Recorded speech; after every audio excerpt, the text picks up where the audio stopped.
Edo deploys 120 security people to forest to Gbab the Tifitifi, Jankoriko and Namanama people.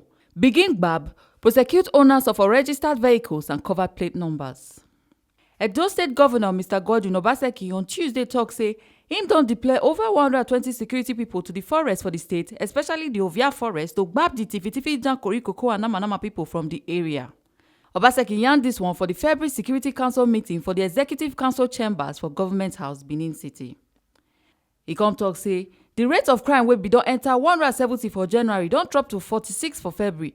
Now why the council dey work to send more security people to other forests for the state so that the Tifitifi and Namanama people no go begin enter communities where they enjoy peace. Obaseki come continue here and say the Security Council don decide to begin Gbab and prosecute owners of unregistered motors and motors wey get cover plate numbers for the state. Council deliberated on a wide range of security issues in Edo State. Principally, we looked at the data for incidents, and we noticed that there's been a remarkable drop in incidents of crime in Edo State between January and February. Yes, February is not over yet, but at least from the first 3 weeks of February, we saw the incidents of crime drop from a total of about 177 incidents reported in January to about 46 so far reported in February. This is remarkable.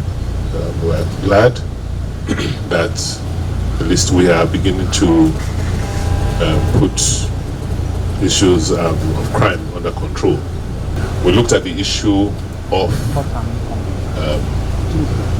unregistered vehicles as they affect criminal activities in the state, and I'm sure the Federal Road Safety Agency official will make it one or two comments on that. We also looked at the issue of the operations, the collaboration operations which has been undertaken to flush out kidnappers from the state, the successes that have been achieved in the Ovia axis, and how to extend the successes to other areas of the state, especially this, within the next 2 to 3 months, where we will normally see an increase in headers, farmers clashes. There was an operation, an intensive operation, with deployment of over 120 security personnel. They went in, dislodged and flushed out the criminals from those forests.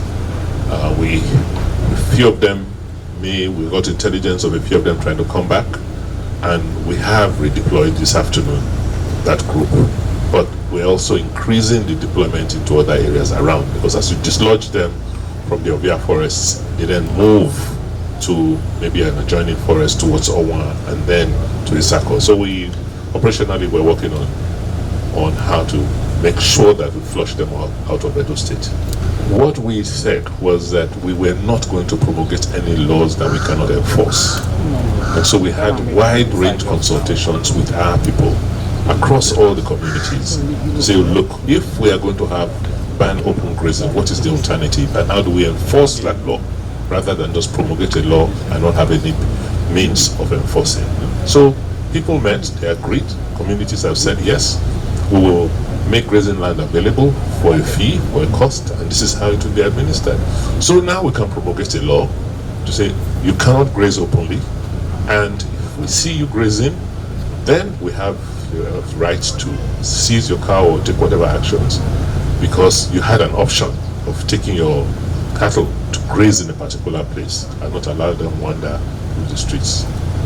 But that is separate from the issue of criminality, I hope you know, because as some of the reports we got during the operations last week, some of the equipment, the arms being used by the so-called, they're not headsmen, I'll say criminals, were long-range rifles, which are not the ones used by, they're not even, they're not even AK-47s, they are of equipment that are more sophisticated than rifles.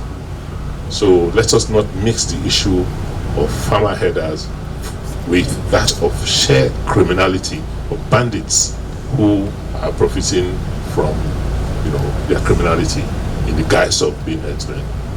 Edo State Sector Commander for Federal Road Safety Corps, FROSC, Henry Benamasia, come talk say the agency find out say Tifitifi people dey waka about the state with unregistered plate numbers, and na while the state government don set up task force to begin gbab offenders kiakia. E come here and say e dey compulsory for all motos wey dey for Edo State to install their speed limit device sake of say speed na one major cause of accident and death for our roads. So na why dem go gbab you cause e don be offence if you as a driver no get the speed limit device for your motor. We find out that criminals, they now use, they don't register their vehicle plate numbers and they move around. And as a result, we've set up a task force. Starting from today, if we see any vehicle being paraded or used by criminals, we arrest them. And you must know that there are plate numbers in the state, because even the federal government, through the Federal Road Safety, has approved plate number 5,000 plate number for the state from what we'll be having. So there's no excuse for somebody not to register his plate number. Then also we found out that for the month of January, the crashes which we had in Edo State were a little bit high and death was also high.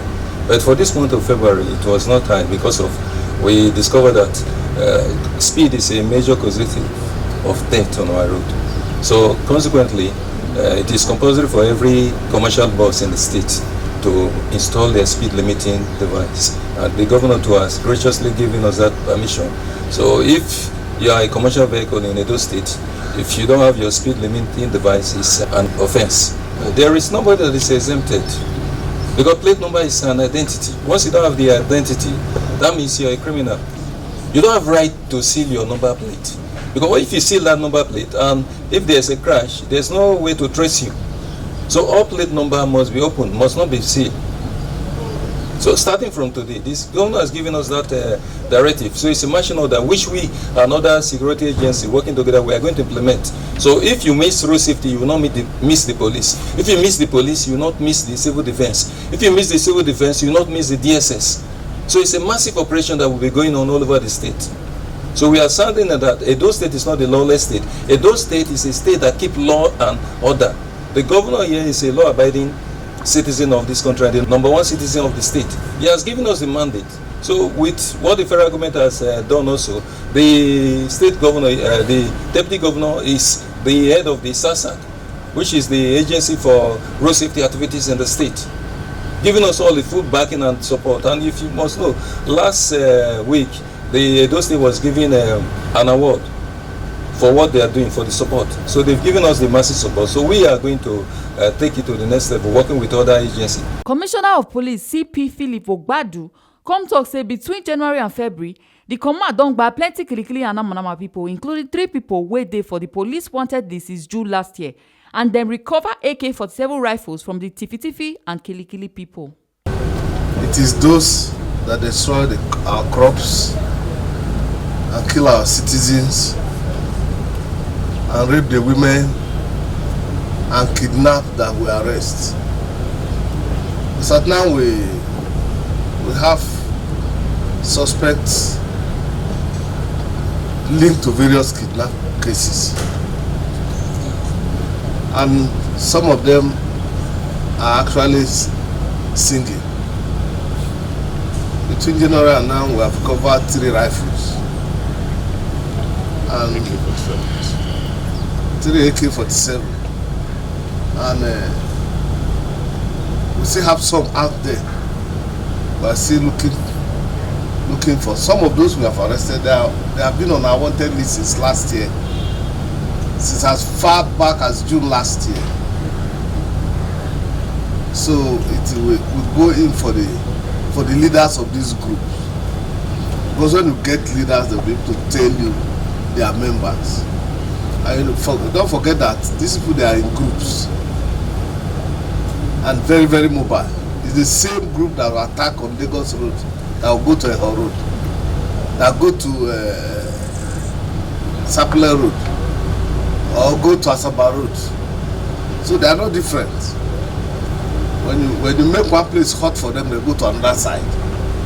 That is, we won't tell you where they are, the location they are arrested, because there are some things we don't bring it out for you to know now, because there are many others still at large. But I want to tell you that we have principal ones in custody, and we're working on them. Total number of kidnappers arrested for this season, I won't be able to tell you, but there are many. But we have the ones on our wanted list that are 3. We have been looking for them since last year. We have gotten them. And I want you to know that some of these people, once you get the main person, they go out of the state. So if you begin to go on the air to tell them this and that, they have access to this information on the radio and TVs. So we try to minimize it as much as possible. Edo State Attorney General Commissioner for Justice Oluwole Iyamu San come here and say the meeting between the governor and EFCC inside Edo, they develop approach to stop yahoo yahoo for the state. Sake of say the plenty numbers of youth where they commit the act of dating scam na the age of 15 to less than 30 years, as them no get interest to enter school. So just as them tackle human trafficking 5 years ago, na same way them they plan to attack the root cause of cybercrime.